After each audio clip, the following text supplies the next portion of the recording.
Bonjour, 2013 est une année particulière pour le marché des vins en grande distribution. Les foires aux vins fêteront en effet leurs 40 ans. Un anniversaire que Rayon Boisson a choisi de célébrer avec deux pionniers, Antoine Pollard et Raymond Berty. Ces deux anciens adhérents Leclerc ont directement participé à la naissance des foires aux vins. Regardez et surtout écoutez, leur témoignage est passionnant.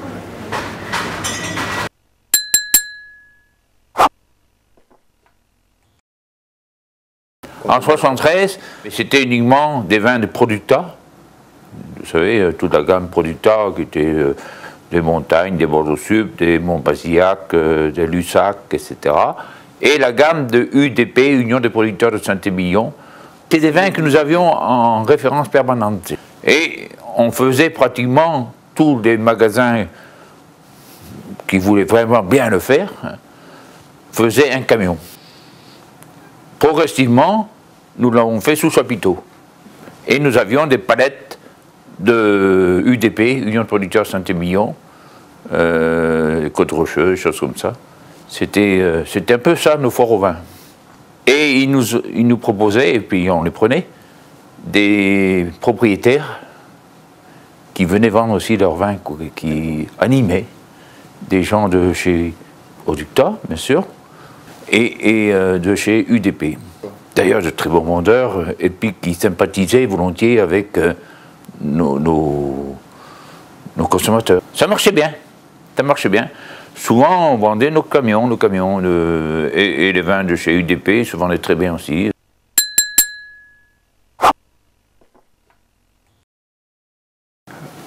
En ce qui nous concerne à Scarmore, je n'ai pas la prétention de l'avoir initié au départ. Ça a toujours été mon PDG, qui s'appelait à l'époque François-Paul Bordet. Il m'avait simplement dit, Antoine, tes foires au vin, c'est bien, mais c'est limite. Ça consiste à promotionner un peu tes vins, mais c'est pas fantastique. Il faudrait pouvoir emmener les grands vins, quelques grands vins, dans les foires aux vins, pour leur donner un peu plus d'ampleur. C'est vraiment lui qui m'a dit un jour en réunion, Antoine, il faut faire mieux que ça. Et il m'avait ajouté, écoute, jusqu'à maintenant, les bons vins, tu n'as que les notaires, les médecins, les grandes professions libérales, les avocats, etc., qui peuvent se permettre de boire ce vin-là. Il faut les rendre accessibles à tout le monde. Et tu te débrouilles. Tu les achètes au moins cher possible pour que les rendre les plus accessibles possible. Et ça, je te fais confiance et je te donne une enveloppe pour ça. Très vite, on s'est mis à faire des vins de 5e cru, 4e cru. Ils n'intervenaient pas dans mes... Où t'en es, qu'est-ce que ça fait? Rien, carte blanche.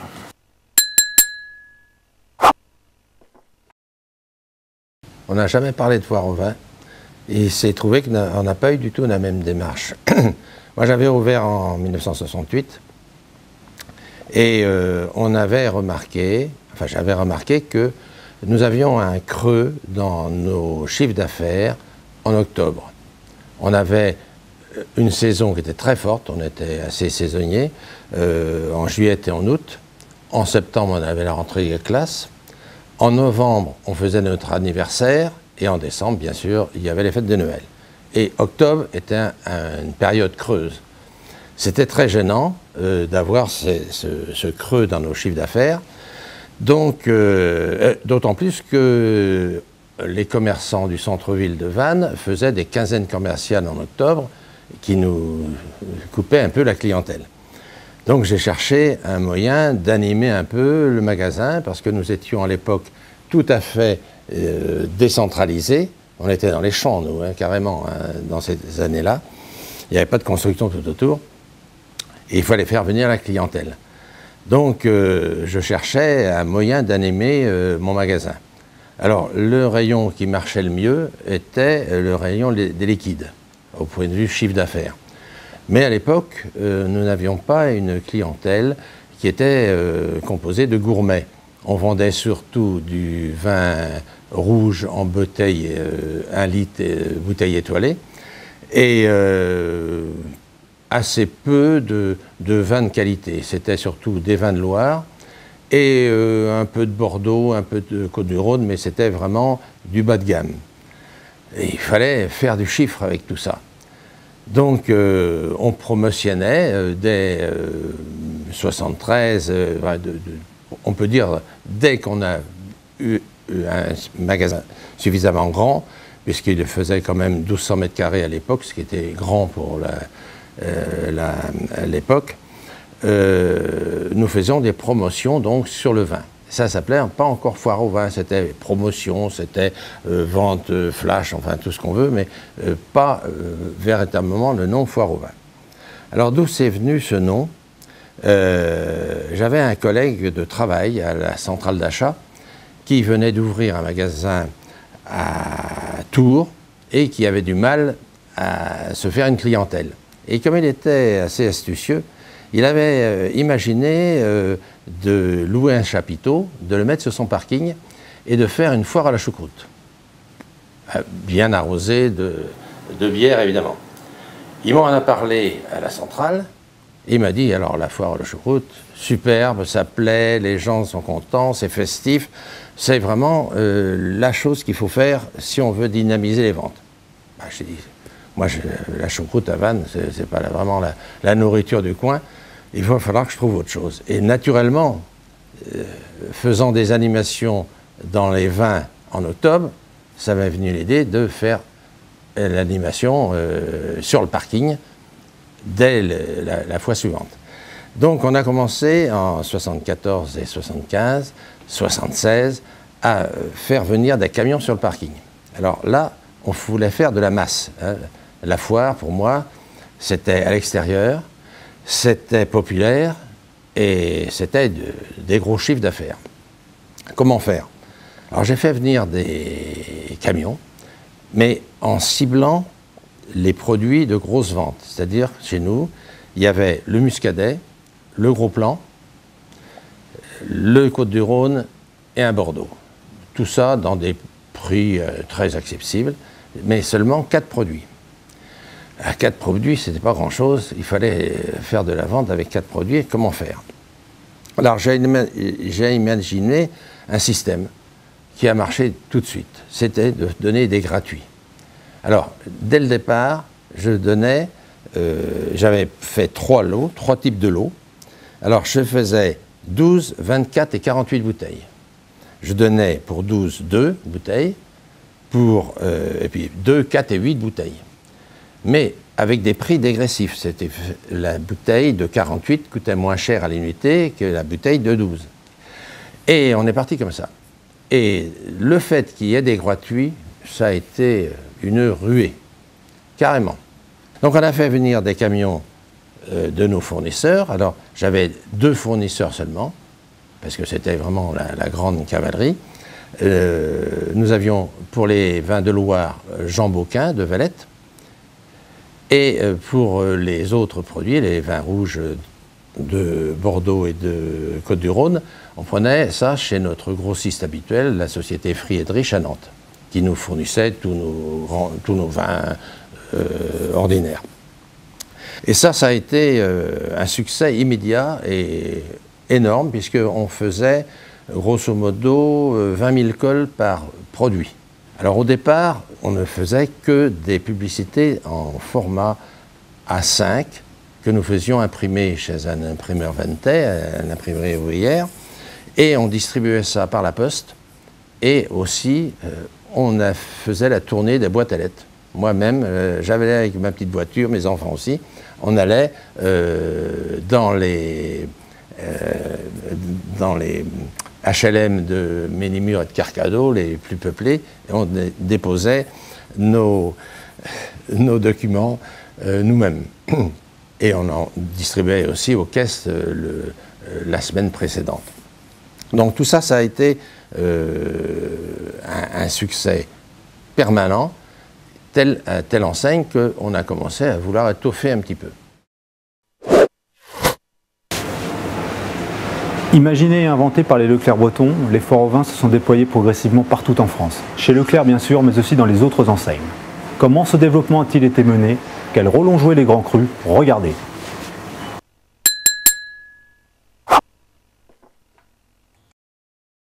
J'en ai parlé à mes collègues, je n'ai pas trouvé d'écho favorable, je ne comprends pas. Alors j'aurais dit, mais on vend 20 000 bouteilles par col, vous vous rendez compte, c'est considérable. Je n'ai pas eu d'écho, excepté chez mon collègue de Redon, comme il était assez près, pratiquement en limite de zone de chalandise, il a démarré, mais plus tard, il s'y est mis, lui, en 78. J'ai eu beaucoup de mal à convaincre parce que, dès le départ, j'ai été suivi que, et encore pas tout de suite, par Redon. C'est le seul. Les autres ne s'y intéressaient pas pour une raison que je n'arrive pas à comprendre. Et on n'avait même pas l'écho de la Score-Mort qui aurait pu pousser en disant tout le monde devrait le faire.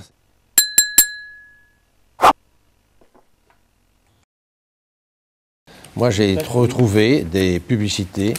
On voit Suma qui a essayé de suivre ici. Mais alors, ce n'était pas vraiment des foires au vin. Il disait 5 une bouteille gratuite. Mais plus que 3 jours, la foire au vin n'est même pas mis en gros titre. Et c'est 79 quand même. Hein. Il y a eu Rally qui a suivi dans les mêmes temps, Codec en 80, vous voyez. Mais autrement, c'était pas... Alors évidemment, on avait un concurrent ici 3 fois plus grand que nous, qui était Record, qui a suivi aussi dans les années 80, pour essayer de passer un peu avant nous. Il faisait ça début octobre, alors qu'il savait qu'on faisait ça dans la deuxième quinzaine d'octobre. Bon, c'est pas grave, c'est nous qui avions quand même la primeur de ce produit et les gens attendaient notre foire au vin en dépit de toutes les autres propositions qu'ils avaient dans le secteur.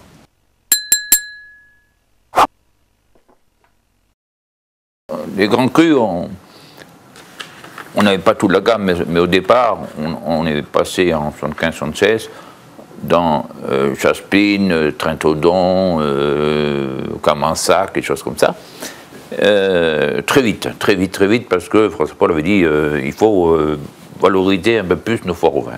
À un moment donné, en 76, nous avons acheté du Mouton Rothschild à 50 francs la bouteille, et nous avions acheté 100 caisses. J'avais acheté 100 caisses, parce que, bon, on ne sait jamais, on est 20, 25 magasins à le faire sérieusement.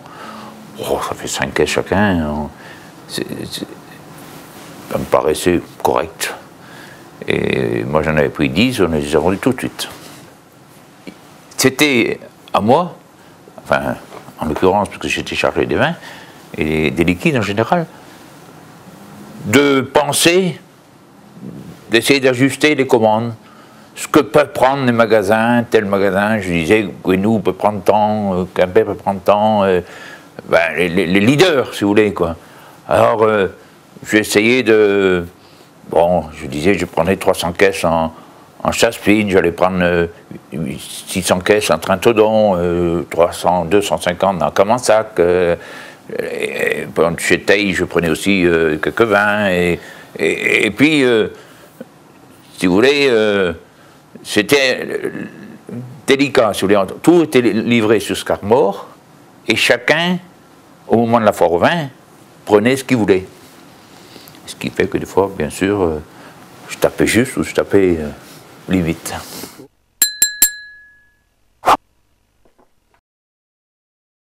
Moi, je crois que c'est en 92, donc c'est plus récent, les premiers étaient descendus relativement bas. Je me souviens que le Haut-Brion, j'avais acheté 120 francs. Et je me suis dit, j'avais de l'art, là j'avais quand même téléphoné à François Paul. François Paul, j'ai envie de faire un coup. Je prends 500 caisses de tous les premiers. Mouton, Haut-Brion, Lafite, Marco, Cheval Blanc, et puis Investissement. Et Marco. Et donc, ça paraît beaucoup, Antoine. Ben oui, mais François Paul, on va vendre ça, allez, on va faire un coup, on va vendre ça à 149.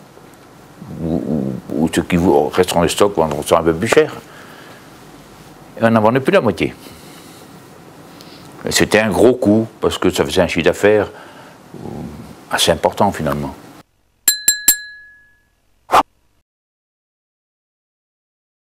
Je vais vous dire, on avait un peu de mal quand même avec certains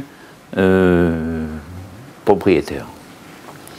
Jusqu'au jour où j'en discutais, hélas, François Paul nous avait quittés, avec M. Leclerc. Et il me dit, ben, t'as une chose à faire, Paulard. Il faut les inviter. Ils vont voir qu'on ne se fout pas Parce que pour eux, c'était vendre leur vin dans nos cages à lapins, là, c'était horrible. Il fallait les préserver, il fallait, etc. Donc, comme nous avions fait des chais en Scarmore, je les ai invités. Plusieurs ont été très réceptifs, Peter Sichel, Anthony Barton, Smith Olafitte, Pontet-Canet, enfin, etc. J'avais 20 personnes à table au Temps de Vivre, à Roscoff, ce jour-là. Et donc, ils sont venus visiter nos chais. Je leur ai fait visiter nos magasins, le lieu des forts au vin.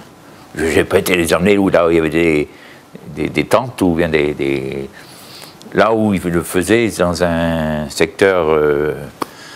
Parce que à l'époque, chez moi même, je ne faisais jamais les forts au vin je faisais dans le magasin. Et ils ont été enchantés. Et à tel point qu'ils m'ont tous écrit en me disant, si vous n'avez pas les quantités que vous souhaitez, vous m'appelez directement. Et même Anthony Barton, il dit, quand vous venez me voir, et vous me direz combien il vous faut, et par quel négoce je passe. Donc ils avaient été sensibles à cette réunion. Parce que j'en avais un petit peu marre, quoi, de voir que, quand je réclamais quelques vins, c'était non. C'était non. Il y avait des vins qui ne voulaient pas nous mettre, et ça m'agaçait un peu, parce que certains vins étaient quand même... ça donnait un cachet supplémentaire à nos forts au vin, ça c'est certain.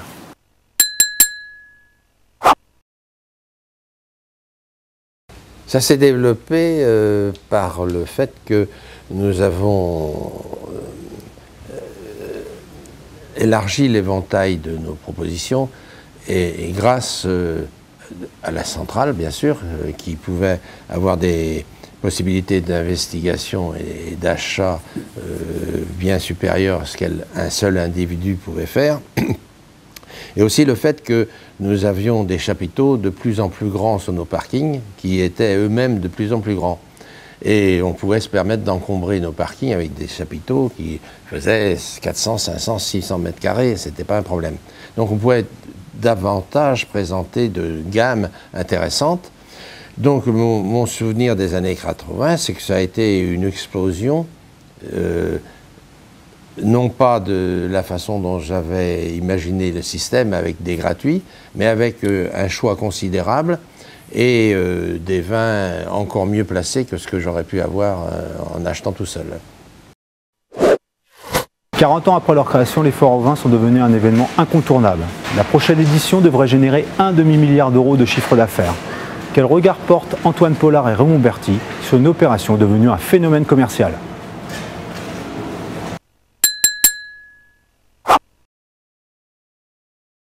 On considère ça comme une normalité.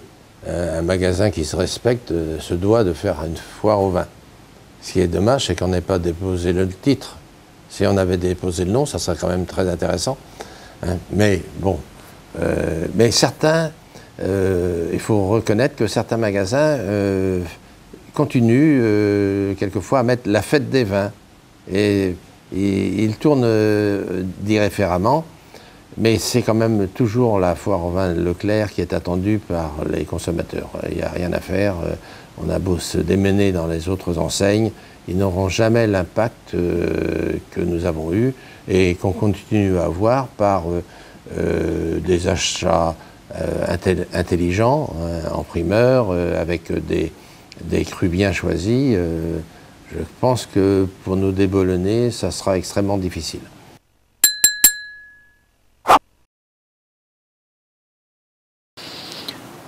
Il faut avouer que des seconds et des premiers crus sont difficilement abordables à l'heure d'aujourd'hui. les courses des Saurnelles, jusqu'aux courses des Saurnelles, les bichons Longueville, les bichons Comtesse, tout ça, c'est quand même plus de 100 €. Et je ne parle pas des premiers qui sont, bon, les Lascaz, des choses comme ça. Voire maintenant aussi des villes préférées, et bien d'autres. C'est devenu très cher. Et les gens se rabattent vraiment maintenant vers des crus un peu plus secondaires. Et les plus hauts, c'est plutôt maintenant Giscourt, tous ces vins-là qui sont à 50 €. Quoi. Et c'est plus dur, je pense, actuellement, de faire des vins, des forts vins à gros chiffres, hein, parce que je vois pas beaucoup de clients, parce que j'ai quand même fait le fort vin, tous les ans je fais le fort vin et je vais dans les rayons, dans le fort vin pour voir un peu. Bon, j'ai beaucoup d'amis qui sont un peu plus jeunes que moi, qui viennent faire le fort vin, et ils ont tendance à passer la vitesse inférieure. Donc ce qui fait que le chiffre, il est plutôt étal, sinon des fois un petit peu en baisse.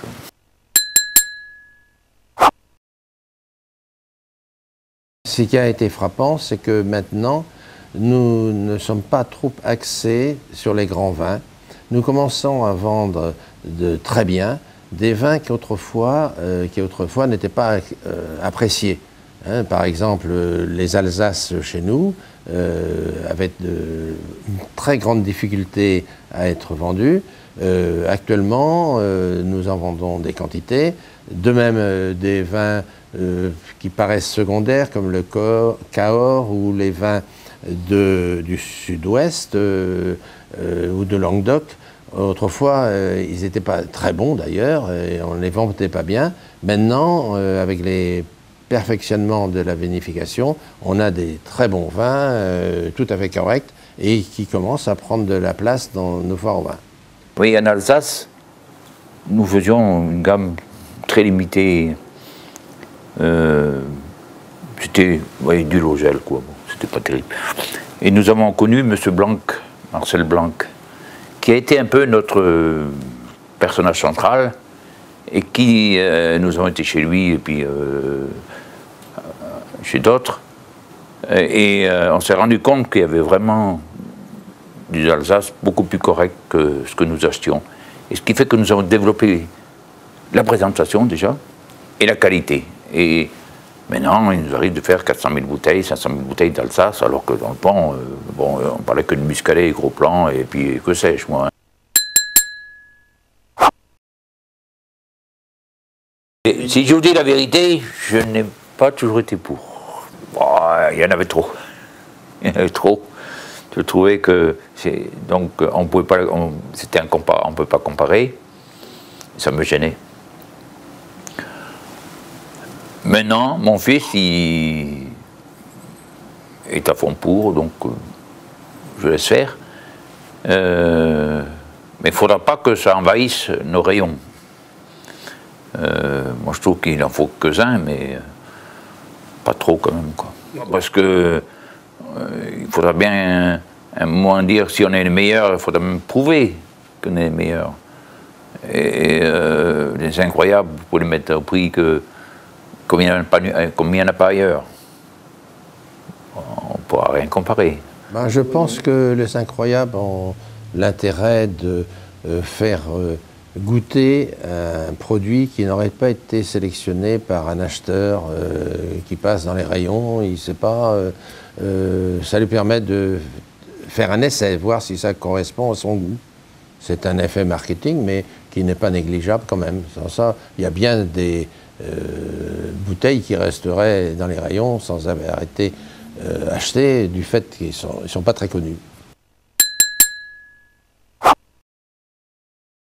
Ben, certainement que je pensais que notre expérience de 73 resterait locale.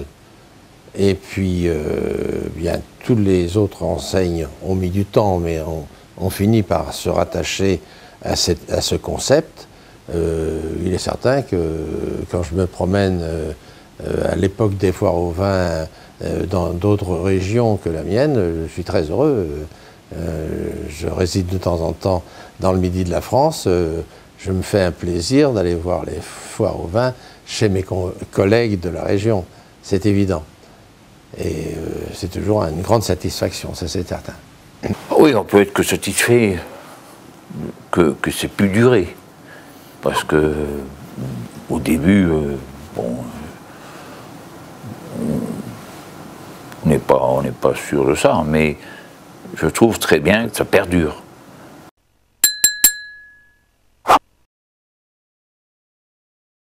J'ai poussé mon fils dans ce domaine-là très tôt.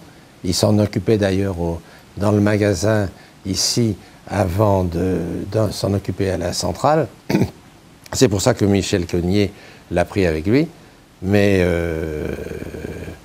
et il en connaît beaucoup plus que moi maintenant, puisqu'il est dedans, c'est son métier. C'est évident que lorsque son fils prend la succession carrément de ce qui a été un peu ma vie, un peu, enfin, bon, il y a eu plus que ça, mais en fait, on a inventé un peu les foires au vin, et que maintenant ce soit un de mes fils qui continue dans cette voie, bon, c'est sympathique, c'est même plus que sympathique, c'est formidable.